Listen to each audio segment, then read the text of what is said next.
Innal hamdalillah nahmaduhu wa nasta'inuhu wa nastaghfiruhu wa natubu ilayh wa na'udzu billahi min shururi anfusina wa min sayyiati a'malina may yahdihillahu fala mudilla lahu wa may yudlil fala hadiyalah wa asyhadu an la ilaha illallah wahdahu la syarika lah wa asyhadu anna Muhammadan abduhu wa rasuluhu la nabiyya ba'dah. Ya ayyuhalladzina amanu taqullaha haqqa tuqatih wa la tamutunna illa wa antum muslimun. Fa in asdaqal hadithi kitabullah wa khairal huda huda Muhammadin sallallahu alaihi wasallam wa syarrul umuri muhdatsatuha wa kullu muhdatsatin bid'ah wa kullu bid'atin dhalalah wa kullu dhalalatin finnar. Ma'asyiral muslimin, usikum wa nafsi bitaqwallah faqad fazal muttaqun. Sungguhnya hari kiamat pasti terjadi, tiada keraguan di dalamnya. Wa anna as-sa'ata atiyatun la raiba fiha wa anna Allaha yab'atsu man fil qubur.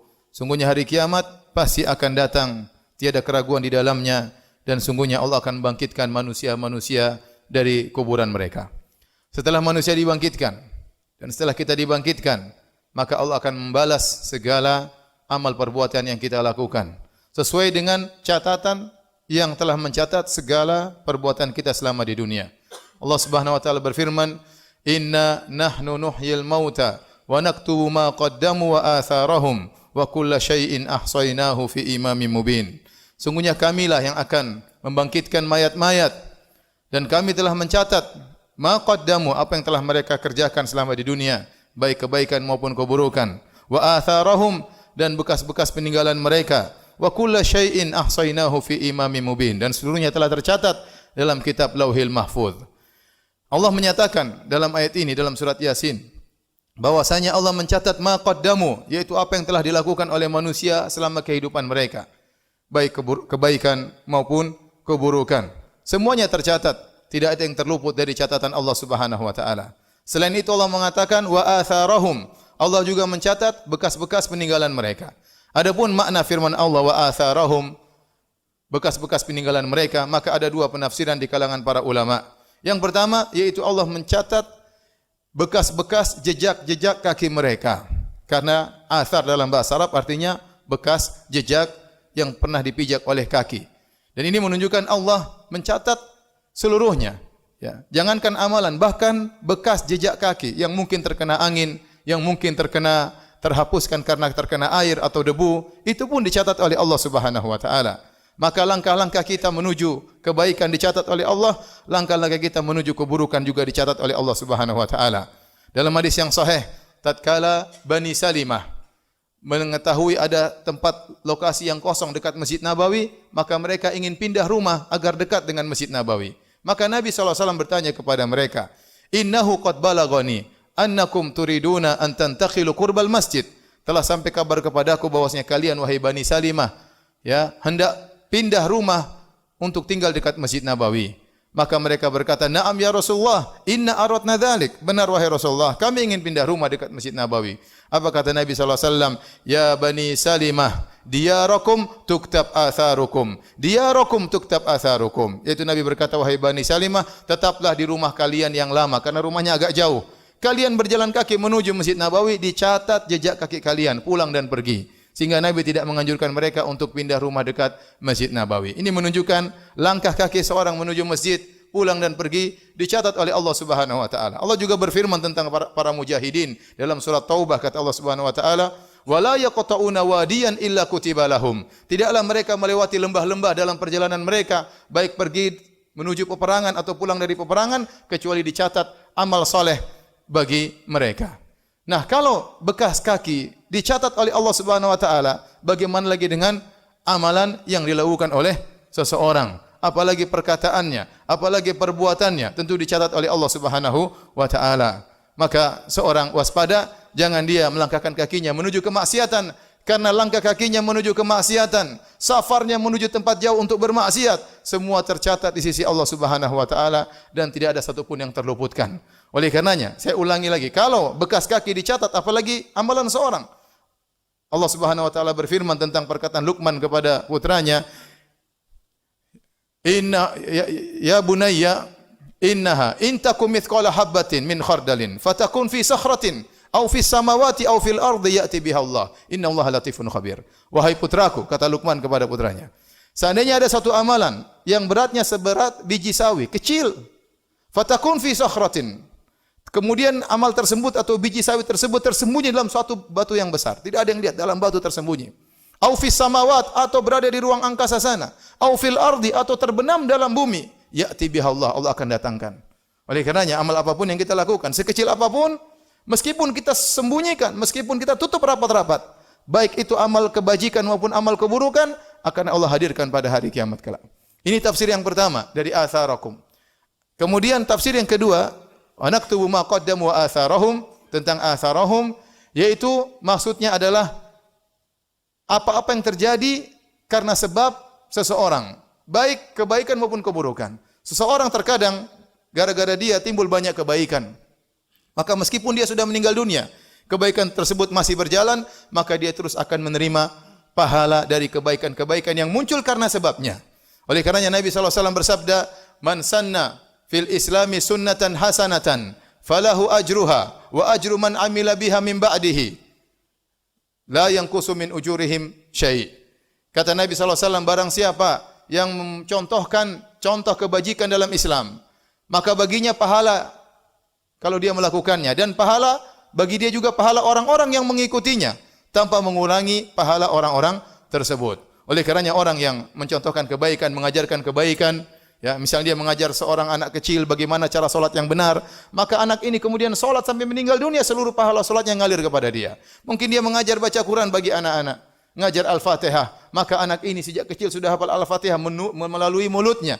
Lantas dia baca Al-Fatihah dalam salatnya entah berapa ribu salat seumur hidupnya, maka seluruh pahala Al-Fatihah akan ngalir kepada orang yang mengajarinya. Demikian juga orang yang misalnya membangun masjid, wakaf, dia sudah meninggal dunia, maka masjidnya masih ditempati oleh orang-orang masih salat, maka pahala terus mengalir baginya.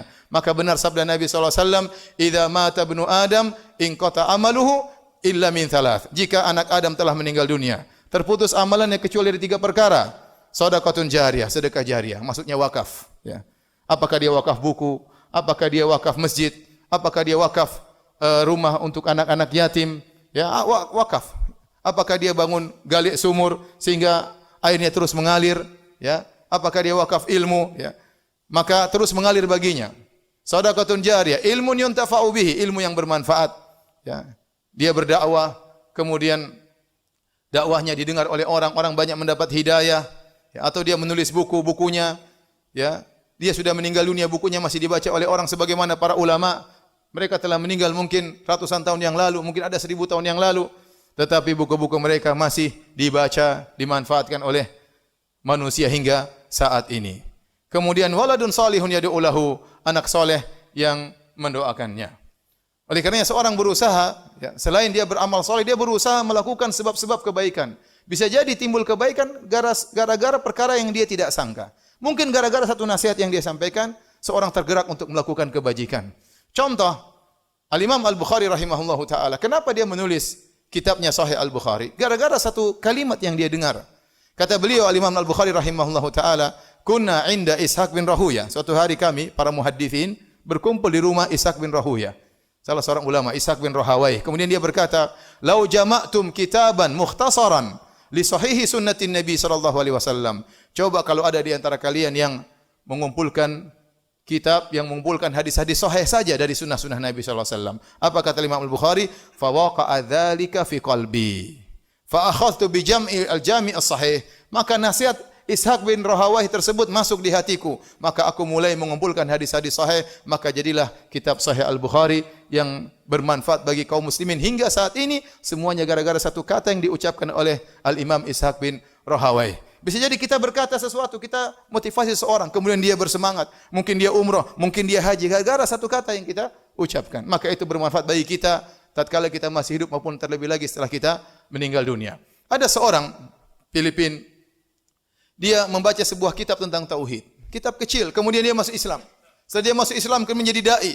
Akhirnya ribuan orang masuk Islam gara-gara dia. Dia dapat pahala dengan ribuan orang masuk Islam. Penulis kitab tauhid yang kecil tersebut juga mendapatkan pahala gara-gara dengan sebab dia orang ini pun masuk Islam. Aqulu qouli hadza wa astaghfirullah li wa lakum wa lisairil muslimin min kulli dhanbin wa khati'ah fastaghfiruhu innahu huwal ghafurur rahim.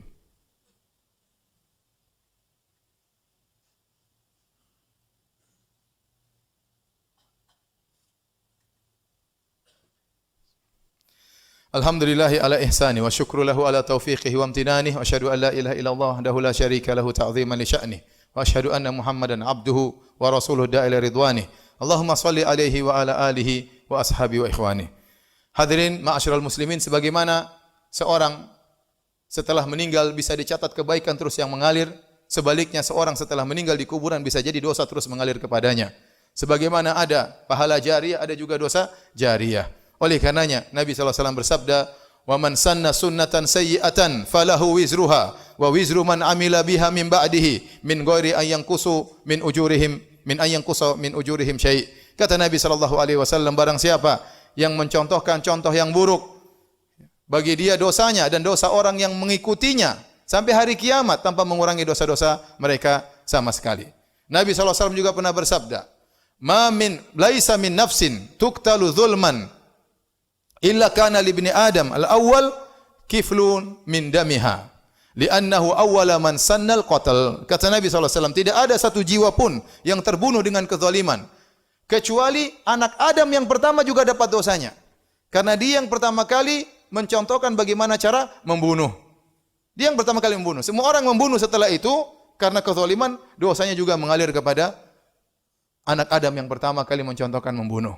Allah Subhanahu wa taala berfirman, liyahmilu awzarahum kamilatan yaumal qiyamah wa min awzaril ladzina yudhillunahum bighairi ilm ala sa'a ma yazirun. Mereka akan memikul dosa-dosa mereka secara sempurna dan juga memikul dosa-dosa orang yang mereka sesatkan. Orang yang mengajarkan kesesatan, ya, maka orang-orang tersesat gara-gara dia, maka dia pun akan memikul dosa-dosanya. Oleh karena Imam Nawawi rahimahullah taala mengatakan, barang siapa yang membuat bid'ah yang itu adalah kesesatan diikuti oleh orang-orang sampai hari kiamat, maka dia akan memikul dosa bid'ah tersebut. Demikian juga barang siapa mencontohkan kesyirikan, barang siapa yang mengajarkan ateisme misalnya, barang siapa mengajarkan kerusakan, kemaksiatan, maka jika dia sudah meninggal, orang-orang mengikutinya, dosa-dosanya pun akan mengalir kepada dia. Sungguh menyedihkan. Dia dikubur, tidak bisa berbuat lagi, dosa-dosa terus mengalir kepadanya. Oleh karena seorang berhati-hati tatkala bertindak, tatkala berbuat. Bisa jadi gara-gara dia timbul kerusakan-kerusakan yang terjadi. Contoh dalam perdagangan sederhana. Ada seorang berdagang baju yang tidak benar bagi wanita. Dia jual baju-baju yang buka-bukaan, baju-baju yang menampakkan aurat, dibeli oleh wanita-wanita dan dia tahu ini baju akan dipakai di jalan-jalan. Kemudian akhirnya dipakai oleh wanita tersebut. Kemudian wanita tersebut dipandang oleh banyak lelaki, menggairahkan syahwat mereka, mungkin mengantarkan mereka untuk melakukan hal-hal yang lain, perzinahan dan yang lainnya, maka seluruh dosa akan masuk juga kepada dia. Kenapa? Dia yang jual baju tersebut. Dia yang jual baju tersebut. Waliyadzubillah. Ya. Oleh seorang berhati-hati. Ya. Jangan-jangan dia berdagang, akhirnya dia mengumpulkan dosa yang sangat banyak. Sebaliknya kalau seorang menjual baju yang islami, kemudian dibeli oleh seorang wanita, memakai jubah yang islami, menjaga pandangan orang lain, maka dia juga mendapatkan pahala dari hal tersebut. Ya. Ada seorang membuka, ya saya pernah dengar cerita, ada seorang zaman dahulu dia berlangganan video-video porno. Kemudian dia bayar, kemudian video porno tersebut setiap ada klip yang baru akan masuk ke emailnya. Kemudian dengan otomatis dia offer ke email temannya. Sebenarnya temannya selalu menerima klip-klip porno tersebut dari orang tersebut. Satu hari dia ingin ketemu dengan orang ini yang telah berbagi video porno selalu kepadanya. Ternyata orang tersebut sudah mati. Ya. Klip porno terus bersambung. Ya. Demikian juga orang yang buka akun-akun yang menyesatkan, akun-akun yang isinya cacian, akun-akun yang menyebarkan gambar-gambar yang haram. Bisa jadi pemilik akun sudah meninggal dunia. Kemudian akunnya masih bisa diakses oleh orang lain, kemudian dilihat oleh banyak orang dan dosa terus mengalir baginya. Maka seorang bertakwa kepada Allah Subhanahu wa taala. Hidup tidak lama, hidup kita cuma sekali, jangan spekulasi, kumpulkan kebaikan sebanyak-banyaknya. Kalau kita bisa punya amal jariah maka lakukanlah. Kalau kita punya uang maka wakaflah. Ya, kalau kita punya ilmu maka sebarkanlah. Kalau kita punya nasihat maka tebarkanlah. Semoga tatkala kita meninggal dunia, ya, pahala masih terus mengalir kepada kita semua. Innallaha malaikatahu yusalluna 'alan nabi ya ayyuhalladzina amanu sallu 'alaihi wa sallimu taslima. Allahumma shalli 'ala Muhammad wa 'ala ali Muhammad kama shallaita 'ala Ibrahim wa 'ala ali Ibrahim innaka Hamidum Majid. Wa barik 'ala Muhammad wa 'ala ali Muhammad kama barakta 'ala Ibrahim wa 'ala ali Ibrahim innaka Hamidum Majid. Allahumma ighfiril muslimina wal muslimat والمؤمنين والمؤمنات الأحياء منهم والأموات إنك سميع قريب مجيب دعوات ويا قاضي الحاجات اللهم آت نفوسنا تقواها وزكها أنت خير من زكاها أنت ولي ومولاها اللهم اغفر لنا ما قدمنا وما أخرنا وما أسررنا وما أعلنا وما أنت أعلم به منا أنت المقدم وأنت المؤخر لا إله إلا أنت ربنا ظلمنا أنفسنا وإن لم تغفر لنا وترحمنا لنكونن من الخاسرين ربنا آتنا في الدنيا حسنة وفي الآخرة حسنة وقنا عذاب النار وأقيموا الصلاة